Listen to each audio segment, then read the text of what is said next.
देखो ये जो मतलब हार्डली या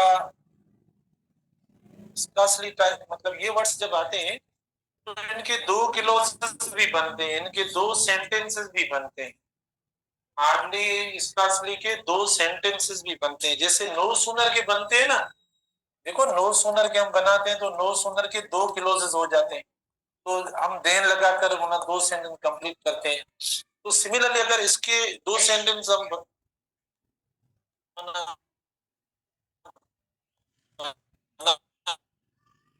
बनाते हैं, सेंटेंसेस आ जाए अगर, देखो I am hard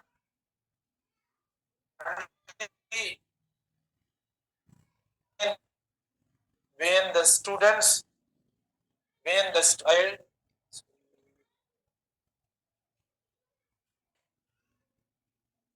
when the students start making a noise। ठीक है ना, ये एक हो गया ऑप्शन।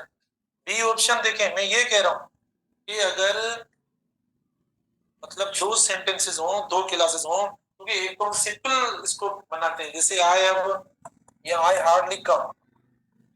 देखो एक तो ऐसा होता है, ये भी सही है हमारा क्योंकि एक क्लोज हुआ। इसका इन्वर्जन भी कर सकते हैं आप, हार्डली टू आई कम, ये भी तो सही है, मतलब दोनों सही है, बल्कि इन्वर्जन वाला और इन्वर्जन वाला ये सही है दोनों। ठीक है ना। अब ये सही है क्योंकि ये एक सिंपल सेंटेंस है, एक सिंपल सेंटेंस है। लेकिन अगर सिंपल सेंटेंस ना हो, दो क्लोज हो जाए, तो हम नो सूनर वाले को तो देन से ज्वाइन करते हैं, अब इसको किससे ज्वाइन करें। ठीक है ना।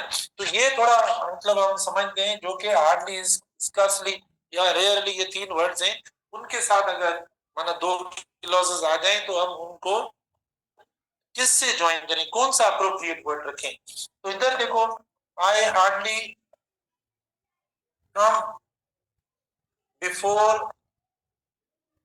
The students start making a noise, making a noise. ठीक है, ये हो गया। सी ऑप्शन देखो, I hardly come as the students start making a noise. ठीक है। और डी ऑप्शन देखो, I hardly come then the students start making a noise. देखो ये हो गया। अब इनको मैंने माना इन्वर्जन में नहीं लिखा है, अगर आप इन्वर्जन में लिखें तो भी लिख सकते हो, सेम हो जाएगा। भले ये हार्डली शुरू में लिखें फिर हेल्पिंग वर्ब वगैरह देकर लिखेंगे तो भी दो क्लॉजेस बना सकते हो, तो भी दो सेंटेंसेस में इसको लिख सकते हो। तो अब आपको ये चार ऑप्शन दिए, क्योंकि अगर हम इस तरीके से लिखें तो अब मुझे बताएंगे हम कौन सा करेक्ट करें, कौन सा करेक्ट करें, क्योंकि ये सिंपल सेंटेंस तो चलो ठीक है, हमने कोई कंजंक्शन की जरूरत ही नहीं है, हमारा सब्जेक्ट वर्ब एक है, सब्जेक्ट वर्ब एक है। लेकिन दो सेंटेंस जब भी होते हैं तो उनको तो कंजंक्शन या रिलेटिव प्रोनाउन की जरूरत होती है, उन्हें तो हमें ज्वाइन करना पड़ता है। ठीक है ना। तो हम किस तरीके से ज्वाइन, एक वर्ड कौन सा है, ये सही है गलत है, वेन लगाएं। ठीक है ना। तो देखो जब दो क्लॉजेस हार्डली और स्केर्सली से बनते हैं, आप ज्वाइन करेंगे तो वेन लगाएंगे, वेन, वेन करेक्ट के साथ to connect two clauses we use when. Clauses जब भी ज्वाइन करते हैं ना तो वेन भी सही है, स्लेश बिफोर भी सही।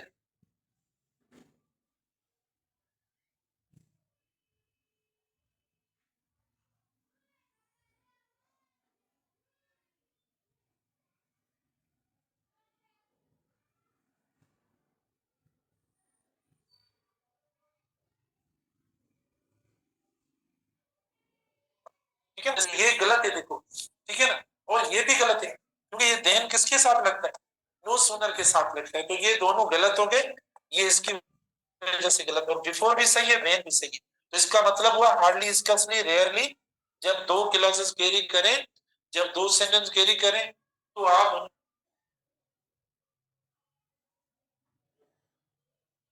के साथ वेन या प्लस, समझ में आया? भले इन्वर्जन फॉर्म में लिखे तो भी बात एक ही, इसको इन्वर्जन फॉर्म में कैसे लिखेंगे? देखो इधर कर लो, दूसरा टॉपिक शुरू करते हैं। देखो हार्डली क्या लिखो, डू आई कम वेन या स्लेश दोनों लगा लो मैंने, वेन या बिफोर स्टूडेंट्स, स्टूडेंट्स, ठीक है, स्टार्ट मेकिंग, तो ये भी हो गया, मतलब कोई फर्क नहीं है दोनों में, ये हो गया बस। तो हमने देखो अब ये शुरू में लिख लिया, और इन्वर्जन तो आपको बनाना, काफी स्टूडेंट्स को मसला होता है इन्वर्जन में कौन सा पता कि कौन सा वर्ब लगाएं, इधर डू लगाएं, डिड लगाएं या एज लगाएं, क्या करें? ये तो अब थोड़ी बेसिक है, आप खुद प्लीज कोशिश करें इसके समझने की कि हम किस तरीके से इनको लगाएं। अच्छा, अब जो आज हम टॉपिक पढ़ेंगे, माना एडवर्ब का जो टॉपिक पढ़ेंगे वो पढ़ेंगे टी डबल ओ का और सो का, ठीक है? टी डबल ओ और सो कैसे इस्तेमाल होते हैं, तो सबसे पहले टी डबल ओ वाली स्ट्रक्चर पढ़ते हैं। देखो टी डबल ओ जो इस्तेमाल होता है वो हम एक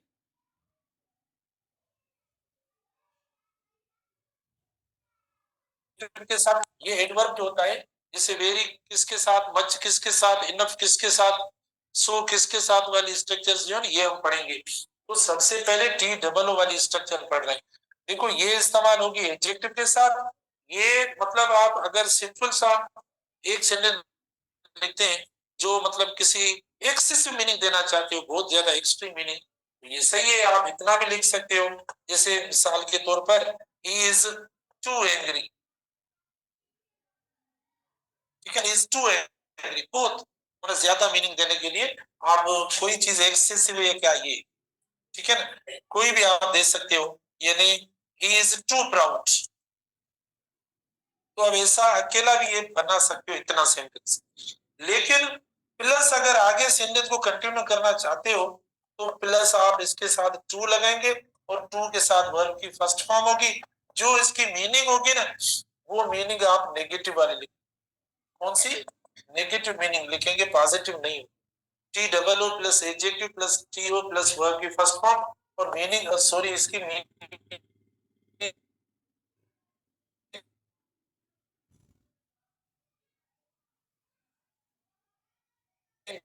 जो नेगेटिव होगी, नेगेटिव तो वो हो गया, लेकिन ये और ये मिलाकर नेगेटिव मीनिंग आएगी। अब मैं अच्छा, तो फिर इनमें नो वाला कोई वर्ड मतलब ऐसा कुछ मतलब नो बड़ी वगैरह ये मतलब लगाना इसके अंदर, क्योंकि ये इस वाला वर्ड देखो इसमें नहीं लगेगा। अब देखो आगे मैं इसकी कुछ देता हूँ, प्लीज ऑप्शंस बनाता हूँ तो आप मुझे बताना। He is too busy to work any more, ये ऑप्शन हुआ। ये ऑप्शन देखें, ही इज, देखो जो मतलब पॉसिबल हो सके, बहुत बेसिक है, is too busy to work any more, ठीक है। सी देखें, he is too busy to work no more. D option देखें, मैं आपको प्रैक्टिस करवा रहा हूं, ठीक है, तो आप please, is too busy to work any more. तो ये चारों ऑप्शंस देखो मैंने आपको दे दिए, आपके सामने है चारों ऑप्शंस, ठीक है ना, चारों ऑप्शंस हमने लिख लिए। तो बताओ इनमें से कौन सा राइट ऑप्शन, ठीक है। जैसे कि मैंने आपको पैटर्न जो स्ट्रक्चर का पहले ही बता दिया है, ये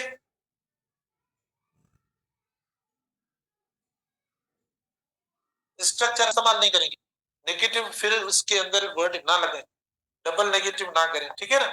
तो इसको देखते हैं। अच्छा देखो फर्स्ट में कौन सी एरर है, टू है ना, टू, तो इसके साथ V1 आना चाहिए, V1। इंस्टेड हमने V2 दे दिया, वर्ब की सेकंड फॉर्म लिखी है ना, इस वजह से ये गलत है। टू वर्क होना चाहिए, तो ये गलती है। तो ये ए ऑप्शन गलत हो गया। बी ऑप्शन में देखो, एडवर्ब देना चाहिए, ये तो वर्ब के फर्स्ट फॉर्म के साथ इस्तेमाल होता है, तो हमने एडजेक्टिव के साथ लगा दिया, गलत हो गया। ये जो इस्तेमाल होना चाहिए ना, ये डी डबल ओ एडजेक्टिव के साथ होना चाहिए, ये वर्ब के फर्स्ट फॉर्म के साथ। अच्छा, फिर ये ठीक है, ये भी सही है, लेकिन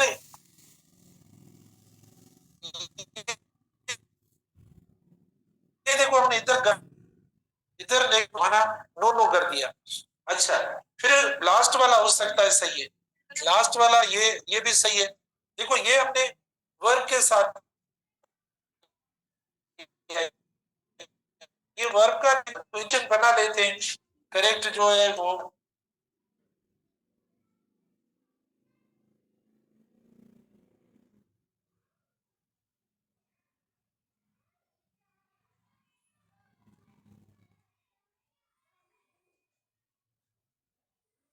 he was too busy to work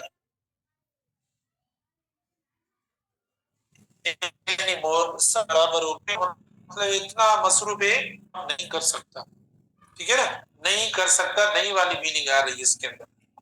आगे देखें,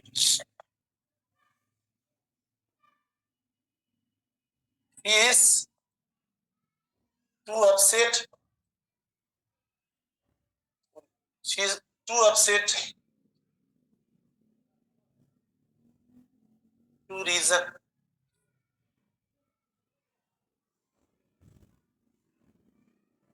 बी ऑप्शन है, she is very upset, she is very upset to reason, C option है, she is so upset to reason, reason माना सोचना है, ठीक है, हाँ ये वर्ब है, रीजन नाउन भी है वर्ब भी है, ठीक है, दोनों है। रीजन आप वर्ब के तौर पर भी लगा सकते हो और नाउन के तौर पर। अच्छा, तो ये हो गया। अच्छा, उसके बाद she is enough upset, she is enough upset to reason,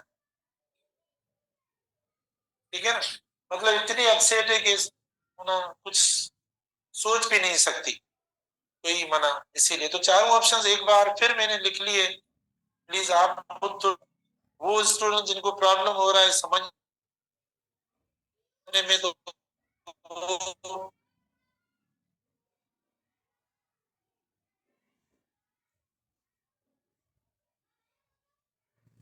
कोशिश स्पेसिफिक पढ़ाई।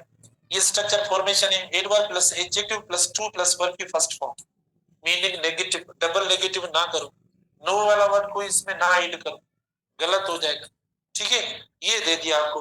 अब आपको बताया गया है कि ये पेयरिंग है, माना देखो ये पेयरिंग है, बस ये पेयरिंग है इनके साथ, नेगेटिव मीनिंग में ये पेयरिंग है। अब इनकी जगह पर, इसकी जगह पर वेरी भी ना लगाओ, सो भी ना लगाओ, या इनकी जगह पर इनफ या मच भी ना लगाओ, यही होगा बस। इसके साथ पेयर में देखो ये होगा, ये पेयर मतलब होता है इसके साथ। तो अब मुझे बताओ, ये सही है, ठीक है ना, ये सही है ना, she is too upset to reason, तो हमें बिल्कुल ये सही लग रहा है ऑप्शन। ये हुआ एडवर्ब, ये हुआ एडजेक्टिव, टू आया, टू के साथ वर्ब की फर्स्ट फॉर्म V1 ने, बिल्कुल सही है। इसमें देखो ये वर्ड आ गया, इसके साथ पेयरिंग नहीं हो रही। इसमें देखो सो आ गया, इसके साथ पेयरिंग नहीं हो रही। इसके साथ इनफ आ गया, तर्जुमा करते तो हमें बिल्कुल मीनिंग है, लग रहा है कि ये भी सही है, ये भी सही है, सारे सही है, लेकिन नहीं, हमें इसको देखकर वर्ड लगाना है, इसको देखकर हमें जो है ना वर्ड लगाना है, तो उस हिसाब से हमें चलना है। देखो जो जो डिफरेंट मतलब चीज है इसके अंदर, वो में पास्ट वॉज होगा, रीजन रीजनड, हाँ, RESONED, ये वर्ब की फर्स्ट फॉर्म है और इसकी सेकंड फॉर्म है रीजन। ये जो फर्स्ट ईयर की आपसे, आपने नई बुक, आपसे पहले जो बुक है फर्स्ट ईयर की, उसमें ये सेंटेंस इस्तेमाल हुआ है। और लेसन का नाम लेसन आप तो ये पढ़ा होगा, फर्स्ट ईयर की बुक होगी ना आपके पास, न्यू बुक है, उसका लेसन है माय बैंक अकाउंट, ठीक है, उसके अंदर ये पढ़ा होगा, देख लेना अगर बुक हो आपके पास फर्स्ट ईयर की। अच्छा, तो प्लीज आवाज ना करें और इसका लिखते जाएं। पास्ट ये नहीं, ये लिखते हैं, एक तो पास हिस्सा भी होता है। शी वॉज,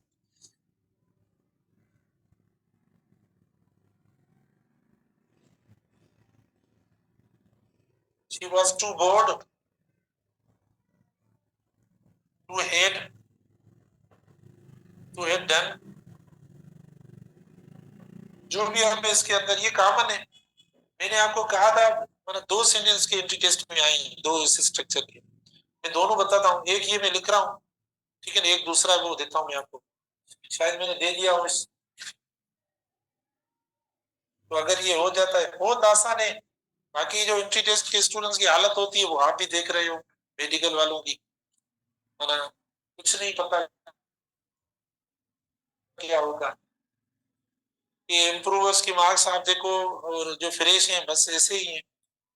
अगर फ्रेश वाला कोई स्टूडेंट उसने 180 लिए, इम्प्रूवर ने 160 लिए, 155, तो 155 वाला इम्प्रूवर वाला हो रहा है और फ्रेश वाला इधर उधर हो रहा है। तो देखो कितना है मना, बहुत ज्यादा मना मसला है। इम्प्रूवर्स को मार्क्स बोर्ड ने दिए 1040-45, उनको दिए 970 72 या पता नहीं कितनी है जो होता है ये। तो आप देखो इतना हमारा 60-70 मार्क्स का फर्क है। इसका मतलब फ्रेश को किसी को होने नहीं देना है। उमरकोट की फर्स्ट सीट आपको बताया सर ने, 93 पॉइंट डिस्ट्रिक्ट उमरकोट जा रहा है, 93 पॉइंट या उसमें फर्स्ट जा रही है। तो अब देखो मतलब बाकी सब डिस्ट्रिक्ट की ये हालत होगी, मुझे पता नहीं है, बाकी तकरीबन हालत ये होगी। तो इसीलिए मैं कहता हूं कि कुछ और भी सोच के बैठो डॉक्टरों, हाँ, कुछ और भी ऑप्शन रखो, ये नहीं कि लास्ट में कोई ऑप्शन ही ना हो। क्या मतलब जिंदगी पूरी बस इंटर में बैठे रहेंगे, इम्प्रूव इम्प्रूव इम्प्रूव, क्यों इम्प्रूव करें हम, ठीक है। तो इसीलिए माना कुछ सोचो, ये दिन ब दिन मसला बहुत, देखो कितना आगे जा रहा है, क्या करेंगे अब।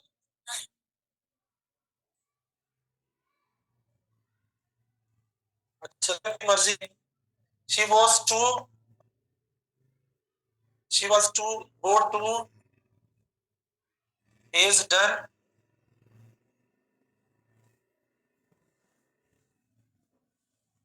बहुत मार्क्स स्टूडेंट्स लेते हैं लेकिन आपके बस में नहीं है। आप क्या करेंगे भाई, 180 185 या 175 या कम स्कोर है, बहुत स्कोर है, बहुत बड़ा प्रेशर में। आप देखो विराट कोहली ने भी 53 बनाई, ठीक है ना, आपने मतलब देखो जाकर टेस्ट में इतने मार्क्स, बहुत स्कोर है, लेकिन बस की नहीं है। अभी देखो मना जो इम्प्रूव करे उसे आसरा, अगर इम्प्रूव कोई ना करे तो मना ये मेरा सी ऑप्शन पे एक तो हम रट्टा लगा के आते हैं, ऑप्शन ही भूल जाते हैं।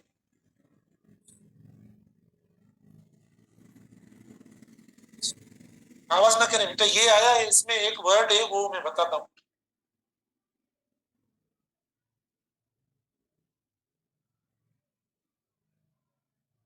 ठीक है, जल्दी बताओ। एक ऑप्शन अभी जगह नहीं है तो जरूरी भी नहीं है वो, क्योंकि हमने करेक्ट तो लिख लिया है, तो अब एक ऑप्शन अभी लिखना जरूर। तो अब मुझे बताओ उसमें से कौन सा राइट ऑप्शन है। इसमें हमने लिखा है A, she was too bored to had done anything, कि इतनी माना बोर थी कि कोई कुछ भी नहीं करने का दिल कर रहा था उसे, बस कुछ भी ना कर रही थी। तो इसमें बताओ ए सही है नहीं, बी, सी,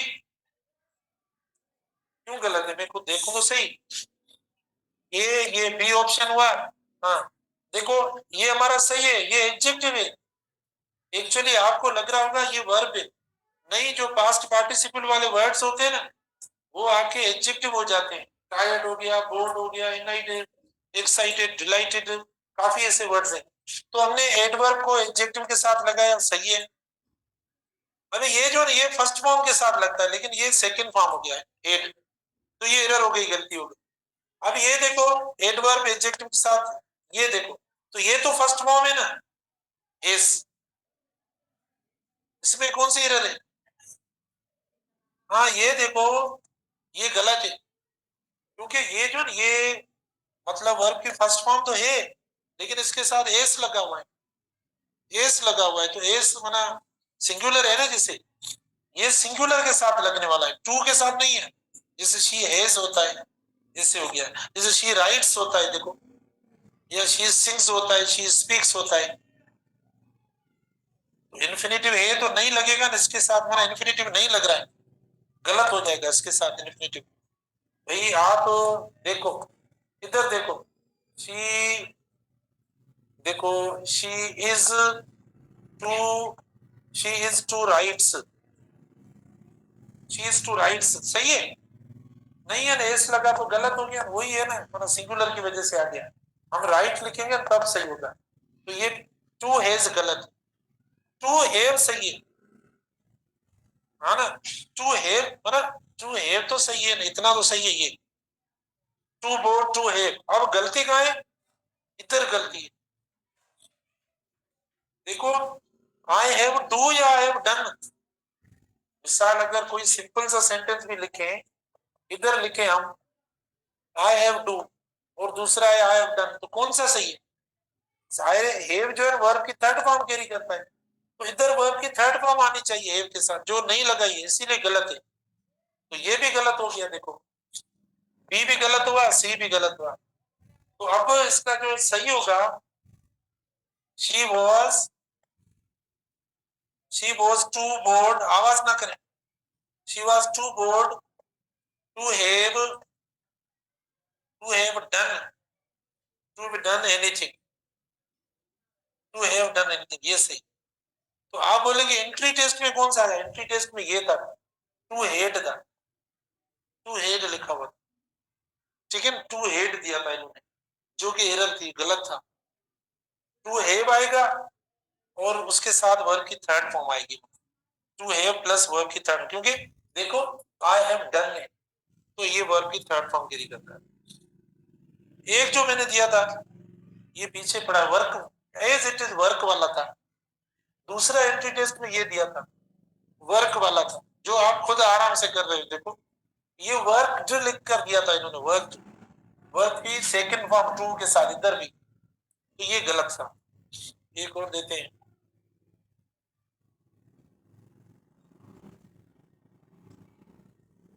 आवाज ना करें।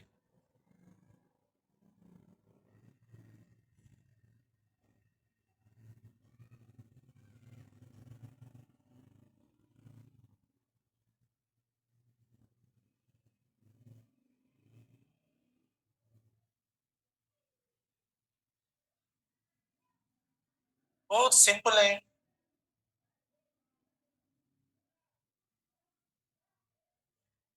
वो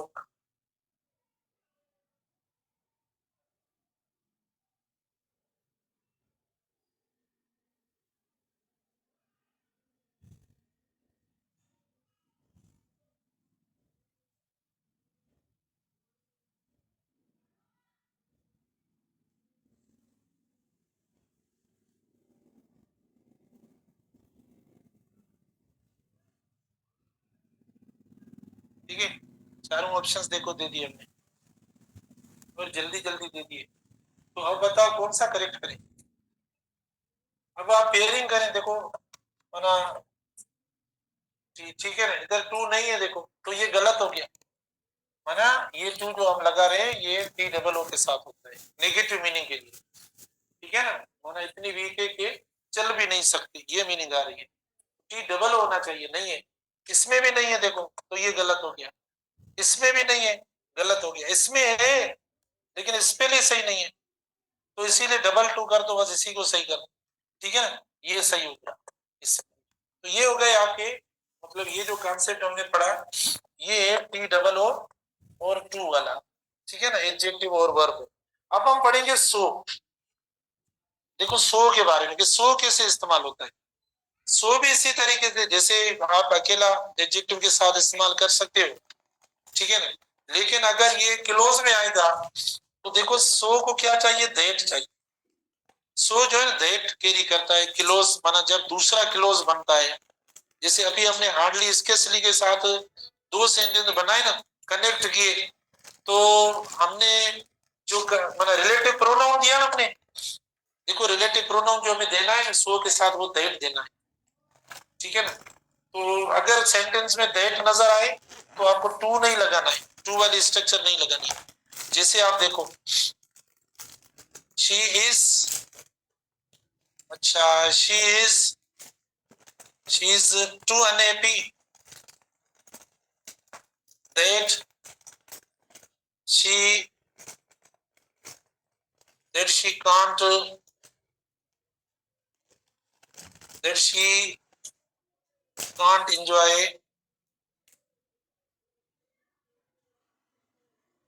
her class. So who's unhappy in our class? Looking for the exit of our teacher. Exit, do you know exit? इन्हें जो हमारे खबर है बेन माने अच्छे कौन दी एंट्री, या उसकी मीनिंग नहीं आती। She is too unhappy that she can't enjoy her class. तो मैंने ऊपर पता है क्या लिखा है, मैंने लिखा है so और that का कॉम्बिनेशन होता है, ठीक है ना, इन दोनों की पेयरिंग होती है। और ये क्लोज सो जो है ना क्लोज कैरी करता है, क्लोज है ना, आगे क्लोज कैरी करता है। तो सो ने देखो दैट, दैट के बाद देखो ये पूरा है क्लोज, दैट क्लोज मतलब दैट क्लोज कैरी करता है, दैट क्लोज लगा है। तो अब जो है ना ये सेंटेंस आपको दिया जाएगा एरर में, ये ए ऑप्शन, फिर ये बी ऑप्शन, सी ऑप्शन, ठीक है, डी ऑप्शन है, डी ऑप्शन है पता नहीं क्या है, बहरहाल कांट एंजॉय डी ऑप्शन है। और नो एरर का भी दिया जाएगा, नो एरर, ठीक है। तो गलत कौन सा हुआ, 20 सेकंड गलत हुआ। अब आप में से कुछ स्टूडेंट बोलेंगे सर इधर टी डबल लिखा हुआ है तो दैट को हटाकर दैट भी सी भी गलत हो सकता है ना, आप इधर टीओ लगा लो और क्या है। आप जैसे कह रहे हैं कि पेयरिंग करो, तो पेयरिंग में टी डबल ओ लिखा हुआ है ना, तो इसके साथ टी ओ लगा लो तो इसमें क्या होगा, मतलब सही हो जाएगा। तो ये भी कर लो, नहीं डबल नेगेटिव की बात नहीं है, ये वो तो वर्ब के साथ लगेगा ना, ये तो सब्जेक्ट प्रोनाउन है, ये तो प्रोनाउन है, तो इधर कहां से आके लगेगा ये लगता है वी वन के साथ, वर्ब के फर्स्ट फॉर्म के साथ, और ये प्रोनाउन तो उसके साथ थोड़ी लगेगा। तो ये देखो गलत हो गया, तो इस तरीके से आपको रखना है। इधर देखो she was, she was so,